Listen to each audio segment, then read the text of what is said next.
Let's go. Hello. Hello, Wojtek. What's up? Man, nice to meet you. Always questions. The whole life is questions. It's one big question. No, Yes, we jump right in.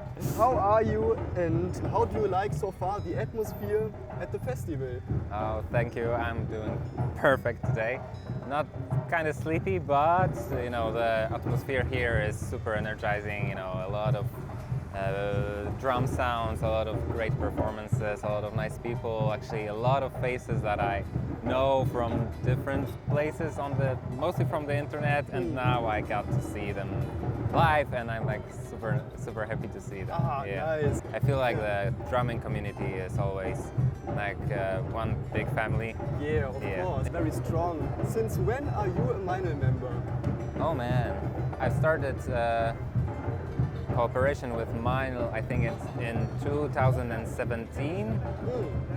It was my first endorsement actually, so they reached out to me, and at that time I was doing a lot of videos on Instagram, obviously. I started doing this then, and yeah, they reached out to me if we want to do something together, and yeah, it's a cooperation that lasts until today, so I'm really happy about that because yeah, guys at Meinl are the best. Yeah. And I'm super happy to be part of the family. Cool. So is it your first time here at the factory, at the festival Yes. also? Actually, yes. For a long time we've been trying to make it happen that I come here, but you know, there's always something in the way. Yeah, of course. But yeah, it's a great opportunity to come here without any appointments. So I'm here at the festival, and it's the first time here in Kuttenstetten.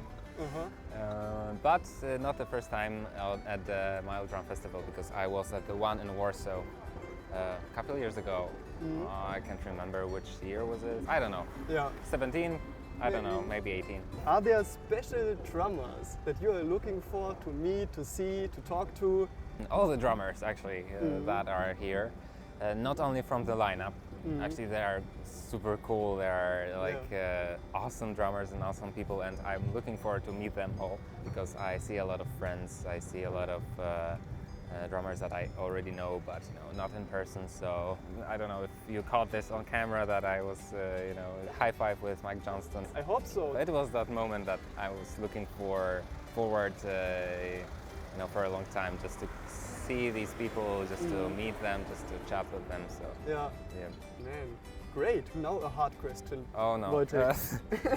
I will start to think already about this. But when did you know that you didn't want to lead a typical life and name yourself as a drummer? Was there a specific point in your life where you thought, man, fuck it, I'm going all in? I mean, it was building up inside of me that I wanted to do something, that I wanted to do drumming, but I didn't exactly know that I want to like do it all in. Yeah, it was the time I was finishing high school, and I needed to decide what to do next. You know, what kind of school, what kind of university, or anything. And I thought, fuck it, let's try Berkeley, you know. And I went to Berkeley in Boston, and I think it was like a turning point because I tasted the big world of drumming in there. I mean, not only drumming, just big world of music. And actually, I didn't graduate from Berkeley, but still, it was like a super strong experience to me that I came back from Berkeley to Poland, to my home country, to my home city, and I was like, okay, I need to do this. I need to pursue this kind of career, and I started recording videos for Instagram, and that's how everything started, like kind of professional. Another turning point for me was moving from my hometown to Warsaw, the capital of Poland, because that's where everything's happening musically in Poland. So I started gigging, I started to play a lot of professional shows, tours. So I think that decision of moving to another city was also a turning point, like this fuck it point. And how long is it ago? It was like 6 or 7 years ago. It was I moved there to Warsaw. I lived there for 4 or 5 years. I no longer need to live in Warsaw, so I came back to my hometown and flied for shows because we played all over Europe. And it was the perfect timing because a couple of months later the pandemic started. I have plans to go somewhere else. I cannot say anything about that yet. But yeah, I have big plans. Okay. It's gonna be big. Away from Poland? Away from Poland, yeah. Okay. It's just a teaser. What makes a good drummer in your eyes? Feeling, sound, like I really admire drummers who have their own sound. You know that I'm standing here and I can hear them playing and I know who's playing, because it's like a signature kind of feeling, signature kind of sound.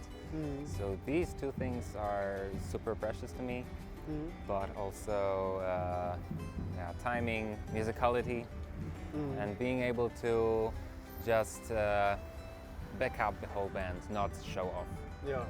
Like putting showing off aside and being able to be that sideman and serve the music. Maybe it's not something that you see on my Instagram because I often play crazy things. But believe me, when I play shows, I'm like super oriented towards musicality, serving the music, and being precise and feeling. Great. Is it enough these days to just be a good drummer? It's a great question because I think like being a good drummer is just a small part of succeeding in the industry because you cannot be a jerk. You need to have a very easygoing personality. You need to be relaxed. You need to be chilled and show up on time, be responsible. Be able to spend hours with the rest of the band, spend hours on tour, and not going in way of any other people. Also being able to play what, for example, producer or the artist wants. It's a very important skill to be able to adjust to a certain situation and be humble. So I think it's a mix of many different traits.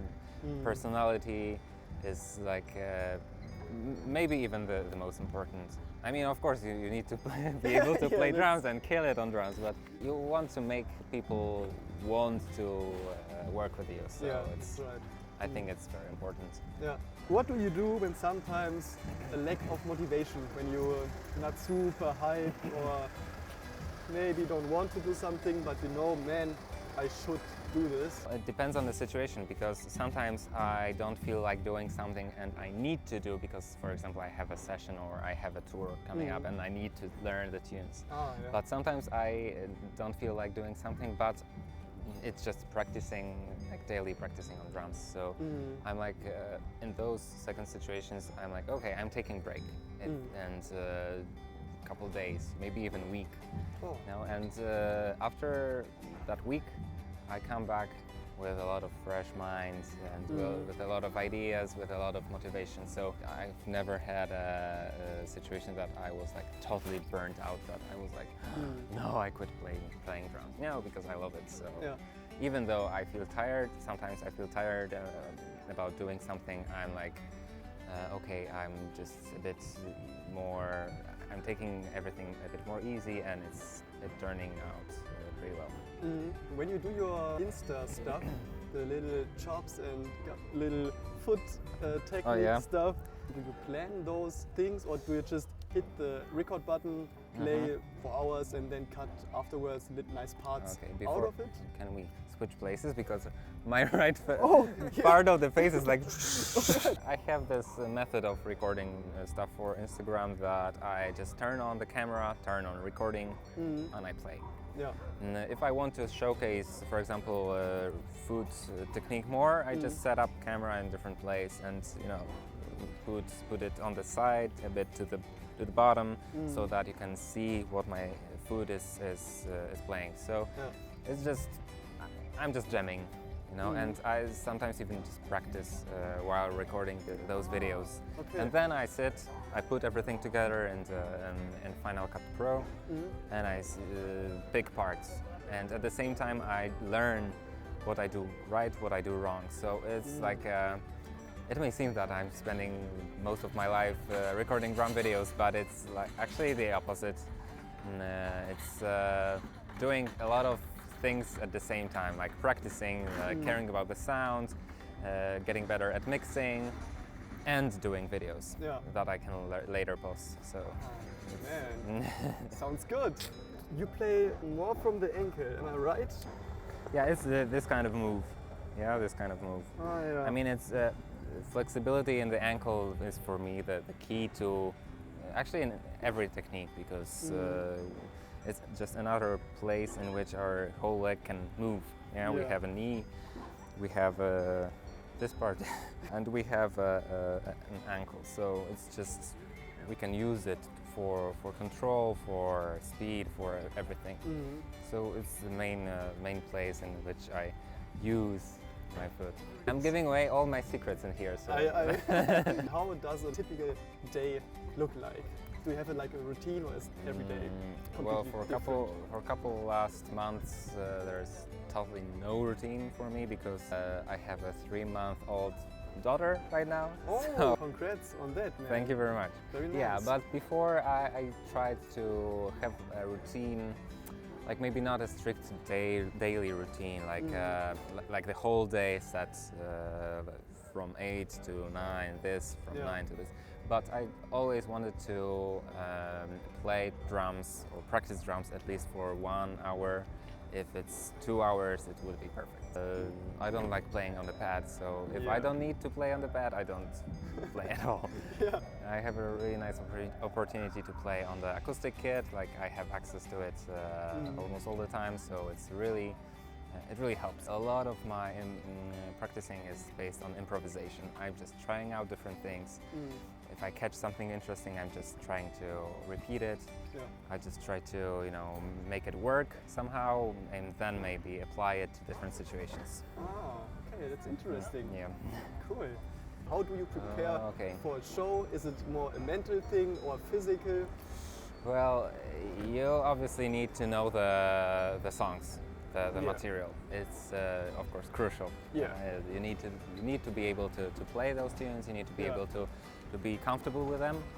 And the way I learn tunes is mostly by maybe not technically transcribing them, but you know, creating some kind of map of the tune. So I learned them by heart, because I listen to them, I analyze them, and then I don't need those notes, but because I just remember the tune. And yeah, a lot of times I had situations like I needed to learn like more than 20 songs in 2 days. It's a method that helped me a lot. I really like to play a sound check, because sometimes we don't play sound checks, but I really like to just sit behind the kit, check how it sounds, how the in-ears, how the monitor sounds. Right before the show I do some warm-ups. If I'm really tired, I do push-ups and drink coffee. Oh, that's the way I prepare. Great. Do you have any advice for young drummers who want to be successful in the industry? Any specific tips? Well, I'd say just show yourself and everywhere that you can. Of course, today we have a powerful tool that is social media. We can record videos. I would say don't go too deep into this. Just try to treat it as a tool for showing your skills, and treat it like more like a portfolio. So yeah, and of course stay passionate about drums, because it's a great instrument. Make your fundamentals super solid and have fun. Man, that sounds great, people. So listen to Wojtek. I have no more questions, man. Thank you very much for your time. Thanks and for so your much. Nice answers, It man. was nice to talk to you. It was very nice, man. And it was so hot. Yeah.